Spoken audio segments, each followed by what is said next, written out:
Welcome, race fans, to Pump the Brakes, the one, the only, the Cadillac of Formula One podcasts. I am your host, the Pit Lane Patriot. But wait, today's Thursday. I thought this podcast was every Wednesday no matter what. Well, ladies and gentlemen, it is indeed every Wednesday no matter what, but this week we had the unfortunate occurrence of major Cadillac news that dropped right after the episode. And you know what? This week's episode was kind of short anyway, so we are back, baby. It is Thursday and we have news, breaking news on the Cadillac front. Cadillac Formula One team, as of this morning, has dismissed team principal, the head coach, Graeme Lowdon. He's gone. Dan Towers said it wasn't mutual. Okay, shots fired by Dan, and we're gonna talk about it. Let's go. Okay.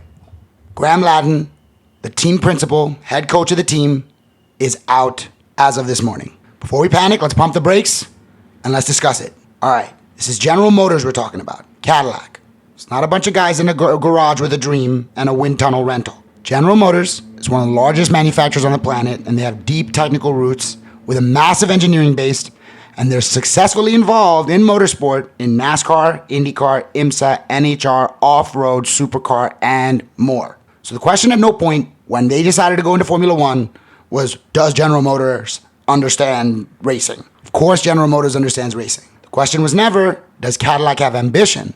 Of course Cadillac has ambition. You don't fight your way onto the Formula One grid to just hang in the back forever. The real question was always and still remains, does Cadillac and General Motors have patience? Do they have the patience required to build a Formula One team from scratch? Do they have the patience to take the punches that come with year one? Do they have the patience to survive an ugly weekend, a reliability problem, overheating, strategy mistakes, missed opportunities, quality struggles, DNFs?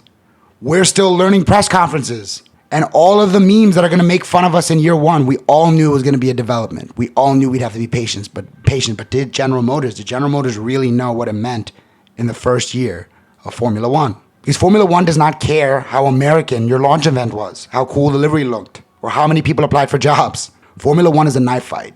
And when you show up as the 11th team starting from zero with a brand new organization and a brand new rule set against teams that have been doing this for decades, pain is part of the entry fee, and we all knew that. And that's kind of what makes this move so shocking, because 6 months into the actual racing project, Cadillac has fired its team principal. Now, I had my issues with the team in their first half. It was far from perfect, but this move definitely shocked me.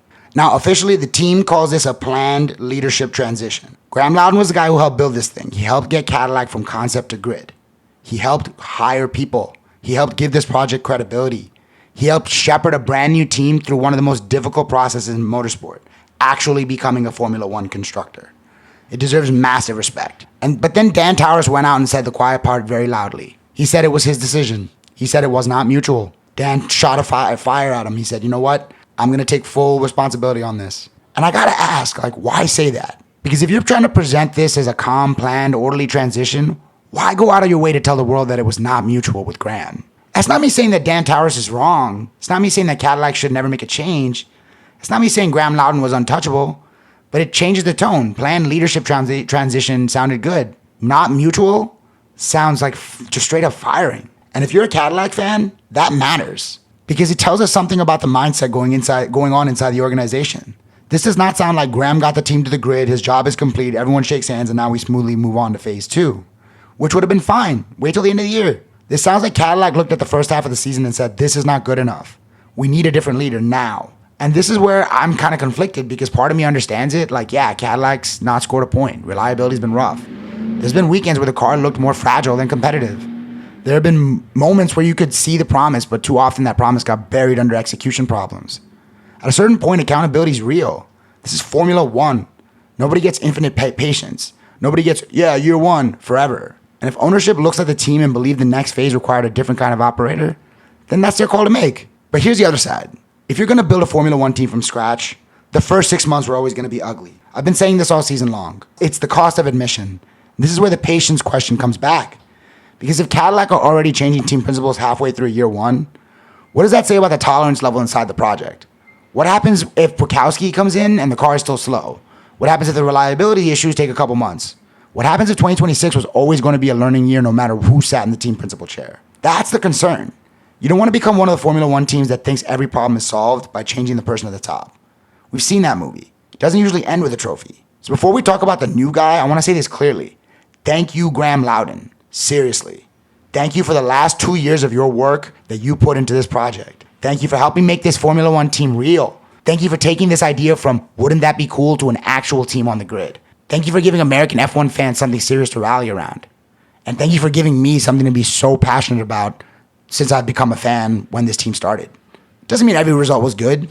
It doesn't mean that the team was performing to standard, but building the foundation matters. And Graeme Lowdon helped build the foundation.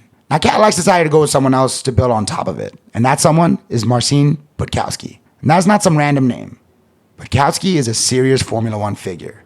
He has worked at Ferrari, he's worked at McLaren, he's worked at the FIA, he was at Renault and Alpine in senior leadership, he was in technical, political, and organizational positions. He knows how teams work. He knows how regulations work. He knows how factories work. He knows pressure. So if you're gonna make this kind of change, at least Cadillac did not replace Lowdon with a marketing guy or some corporate executive who just learned what DRS is last Tuesday.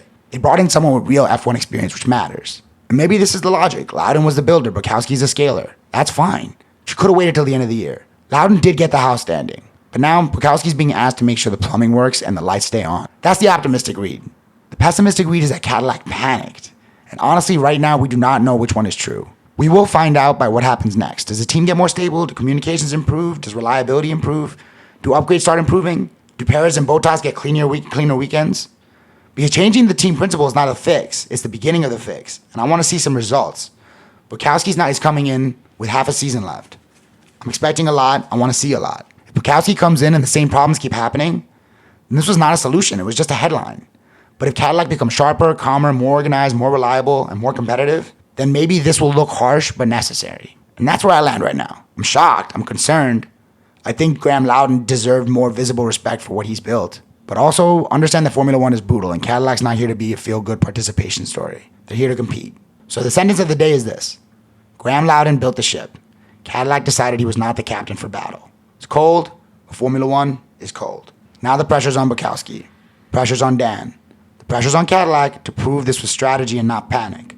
Because the money was never the question, the pedigree was never the question, the ambition was never the question. The question was always, do they have patience? And 6 months into year one, Cadillac just gave a very loud answer. So now, we see if it's the right one.